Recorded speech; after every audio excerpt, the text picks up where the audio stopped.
มาซุงค่ะเนาะมาซุงพี่น้องน้องไว้ปอไว้เชียวขอดังหมดดังเจงยินดีเข้าสู่ช่วงข่าวใจทุนค่ะเนาะเมื่อแนวดิป้าพี่น้องเขากัดด้วยลองเปียกหูเปียกตาในค่ะเนาะอันที่ผมยามหันที่นั่นเนาะอันที่ผมวนว่ามันหนุ่มเปลี่ยนมันหนุ่มยามมีอันที่ไหนค่ะเนาะอันผมยามหันหนุ่มยามยาที่นั่นค่ะเนาะว่ามันดีเป็นจึงคือมันดีเปียกหูเปียกตาเปียกเปื้อนจึงคือเนาะนั่นเขากัดด้วยจอมกันค่ะเนาะมาค่ะข่าววนว่าปางเข่เข่งกูอันกูเมียวพี่น้องก็ได้ยามหันมาตั้งหนำค่ะเนาะว่าการเข่เข่งกินหมักหนังการเข่เข่งโปกอกอย่างการเข่เข่งตัวมวยว่าซื้อในค่ะเนาะพี่น้องก็ได้ยามหันมาค่ะเนาะเพื่อการเข่เข่งบางอันพี่น้องเขาอำวนว่ามันมีเด้อำวนว่ามันดีเปิ้นดีเฮ็ดอันจริงนั้นค่ะเนาะเฮาก็ได้ชมกันค่ะการเข่เข่งแมกมีในเขาในเนาะกันอันในการขี้เข่งเมียมีเรียนในเขาเนี่ยเนาะอันในค่ะเนาะมีในดิเลยขี่ตั้งหลังโพก็โพเป็นก้นเรียนในเขาเนี่ยเนาะก็การไล่เมียมันก็ช่ำใจเอามีในก็โหไหวลงตั้งไตกันเนาะเอาขาเงียบก็โพจริงในก็ช่ำมีค่ะเนาะโดยเขารู้ว่ามันเปียกมันก็คือมันเนาะอันเขาวนว่ามันเปลี่ยนมากกว่ามันจำเปลี่ยนนี่กันเนาะอันนี้กันเนาะเขาว่าบ่มีเมฆก็หินเมฆขวางใต้กอจะในไม้ฮิตก็ไหลนี่เขาว่าเรียกว่าอัมบะไรฮิตป้อยปางเขียกันซึ่งในก็เอามาขี้เขียงไหลนี่เขาว่านี่เนาะอันนี้มันดีเบียนเขาดีอันเขาขี้เขียงในดีเบียนอยู่ดีในเมืองฟินแลนด์นี่เขาว่านี่เนาะดีอันฮิตปางขี้เขียงซึ่งในนี่กันเนาะอันนี้กันเนาะผู้ไปเขียนเคียงผู้ไปยังก็มันดีปีผมจะว่าขี้ขิงเรียนกันละลายกันเนาะเรียนในนำในปุงในยังก็ในเรียนกับม้วนในกันเนาะแกปังขี้ขิงที่ไหนได้เขาผมยามันกันเนาะอันนี้ปังขี้ขิงตื้อแคบยินชวนสูงแล้วก็เรียนในครับเนาะมาเลยใส่แคบยินชวนสูงนี่กันนะให้มันหรือ3 นิ้วคืนเนี่ยเตี๋ยว3 นิ้วคืนเนี่ยค่ะเนาะตั้งสูงมันค่ะเนาะเพราะว่ามันยอม3 นิ้วเดี๋ยวมันไรนี่ค่ะเนาะมองพวกเขาขี้เข่งกันในปีนมีอยู่มองหานอยู่ในค่ะว่าเนาะอันในที่เขาขี้เข่งกันอยู่ในดีเป็นดีเมืองอเมริกันในว่าวันนี้เนาะดีนิวยอร์กดีเมืองอเมริกันในค่ะวันนี้เนาะเมื่อตั้งดีเขาดีจ่าเฮ็ดมาได้ก็เปลี่ยนดีกวนไข่แคบดินชนสูงนี่ก็เขาแค่แคบดินเขาขายลีก็เขาก็มาเฮ็ดกุศลาที่ไหนกันเนาะมาจ่องหยาก็ให้เพิ่นที่แคบดินชนสูงเอาคนเรียนผือกำเลื่อนมาก็ไว้ในมาแทงก็เขาก็เอาเฮ็ดเป็นการขี้เข่งเป็นลวงปางขี้เข่งกันเที่ยงอันหนึ่งที่ไหนกันเนาะในกันเนาะเอามาผู้ยิ่งไว้กันเนาะผู้ใจก็ขี้เข่งอะไรกันเนาะเพื่อกับผมหมดที่แคบดินชนสูงได้เดี่ยมไรกันเนาะพี่น้องกันรู้ต้องแค่จ้างด้วยกันเนาะจริงแล้วจ่อห้องพูดนะมันดีมีมาตรงม้วนว่าเปิ่นอีกขี้เข่งกันกันจริงเลยเนาะเพราะว่าเป็นตั้งเข้าได้ก็เปิ่นอีแค่เป็นชวนสูงในเปิ่นอีไว้ดื้อกับปล่อยใช่ไหมกันเนาะด้วยกันรู้พี่น้องครับมันเปียกดีเจ้ากันเนาะอันห้องพูดว่ามันเปลี่ยนก็มันสัมเปลี่ยนแล้วห้องพูดว่ามันมีก็สัมมีมาที่ไหนกันเนาะโอ้มันก็ได้ยึดภูมิไปแล้วไงอยู่ด้วยกันลูก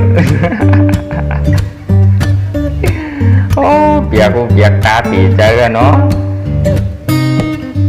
โอ้โหช่างเรียนก้นเมืองในเมืองก็สัมเหมือนกันกันเนาะด้วยกันลูกพี่น้องในเจ้าในเป็นผู้ใจหลายกันเนาะ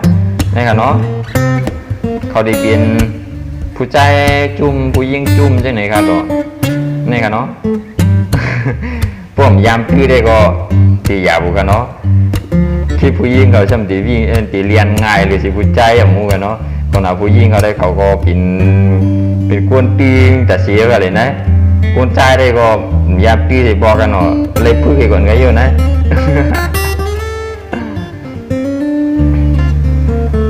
ตังเข่เขียงวืดปลาในเขาอันนั้นเนาะอันนี้กันเนาะดีกินปลาทูน่าในกันเนาะปลาอันตัวใหญ่ไว้กันเนาะอันนี้กันเนาะมาปางขี้เขียงอันไหนเขาดีจัดเทียนอยู่ที่ในเมืองออสเตรเลียเนี่ยเขาเนาะออสเตรเลียพวกข้าออกเสียงผิดก็ฟังประเด็นค่ะเรียนไข่เขียงอินค่ะนี่ นี่ค่ะเนาะมวนตั้งในเขาดีใจปาร์ตี้ค่ะเนาะยังบอกว่าเขาดีเอาเปิงเตียกมาตีมือก่อนมือเขาทุกข้างเลยเขาว่ากวนกระหาปลาในฝั่งไหลในอย่างไรนี่ก่อนเนาะที่เขาเลยเอาปลาในยวนวุดขึ้นผังมันก็วุดขึ้นใช่ไหมวุดอย่างนี้เนาะแล้วเขาก็เอามาเย็บเปลี่ยนกันเข่งกันที่ไหนครับว่าเนาะในคำว่าผู้ยิ่งค่ะเนาะคำว่าผู้ชายผู้ยิ่งก็เข่งกันเนาะในมือเลี้ยวได้เขาดีใจปาทุนาอันกว้างไว้กันเนาะคำเรียนแจนตีมันเอานี่ครับว่าย้อนผู้แจนตีที่มือกินก็ช่ำดีไว้อยู่เนาะอันนี้การเข่งลำยอบหมักกิ่งนะครับว่าเนาะลำยอบหมักกิ่งอันนี้เขากิ่งลงลอยกันนี่ค่ะเนาะในการก้นก็ลำยอบจ้วมค่ะเนาะไอ้ด้านกลางยอบเลยอ่อนตั้งปีกินลอยก็มันกินก้นเก๋นี่ครับว่าเนาะโดยการรู้พี่น้องเขาจริงในก็ซ้ำมีค่ะเนาะอันจริงการแข่งการเข่งอันจริงในแค่ก้นหมัดเจี๊ยบได้ตื้นรอดค่ะเนาะมันก็ตื้นมีก้นหมัดเจี๊ยบอยู่เยอะค่ะเนาะโดยการรู้มันก็เปียกไปแจ้กันเนาะพี่น้องเนาะอันทำพูดว่ามันเปลี่ยนมามันก็ซ้ำเปลี่ยนมาในกันเนาะนะอันนี้เขาดีการขี้เข่งในเขาดีขี้เข่งดีในเมืองอังกฤษในกันเนาะในกันเนาะนี่ครับเป็นผู้ยิ่งกว่าเนาะอันเป็นผู้ปีเองกันเนาะห่วงปีเองค่ะไม่อยากรู้ โอ้กิ่งใส่กันมันก็เหยียบโบกันน้ำหูกันเนาะพี่น้องกันเนาะดูกันรู้อันนี้ได้ก้นหมัดเจี๊ยบได้เป็นมือกุปีนี่กับวันนี้เนาะด้วยกันรู้โอ้จริงในได้ผมจำพูดว่าเปลี่ยนมาพูดว่ามันมีกันเนาะ โอ้ตั้งเข้าได้ตัวมีตัวกี้นี่เกี้ยนะไว้เนี่ยในได้โอ้โห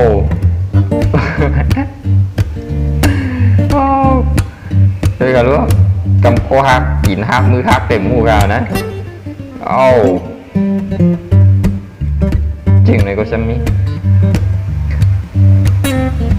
การเข่งยืดผ้าในเขาในเนาะยืดมาเสื้อยืดผ้าที่ไหนกันเนาะในค่ะเนาะอันนี้เขาได้เข่งยืดผ้าที่อัน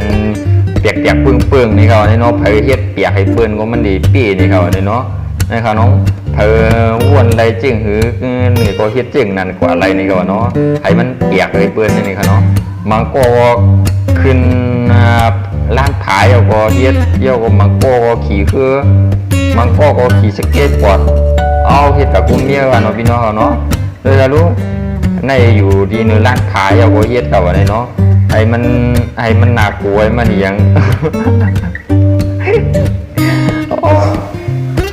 เขาว่ามันเปียกปีเจ้าค่ะเนาะจริงแล้วก็พูดว่ามันมีเนาะ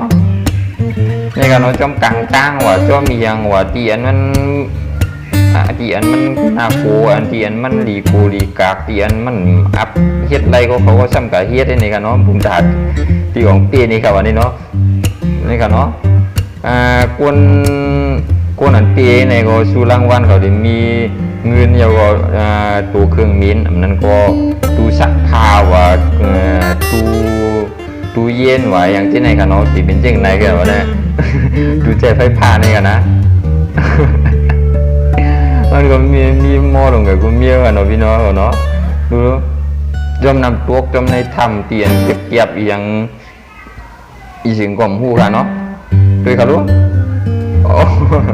ตอนนั้นที่ปีนี่เนาะง่ายๆกับพี่น้องเขาว่าไผ่วนวางเปียกกันเนาะพยายามหันพองกันเนาะด้วยกันรู้โอ้ my god โอ้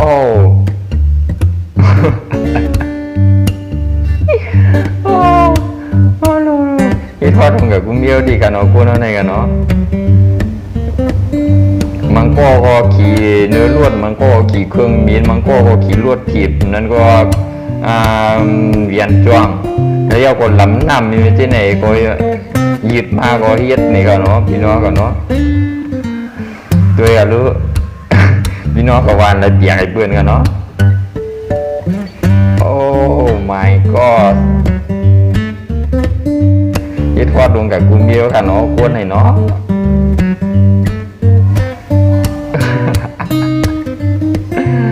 โอ้จริงเต แปลกๆในเมืองกงกลางในก็มีจอดมีเจคนก็พวกจะได้เฮ็ดจอดเฮ็ดเจกันเนาะงานโดยที่ทอดลงกับกูเมียวกันเนาะพี่น้องกันเนาะ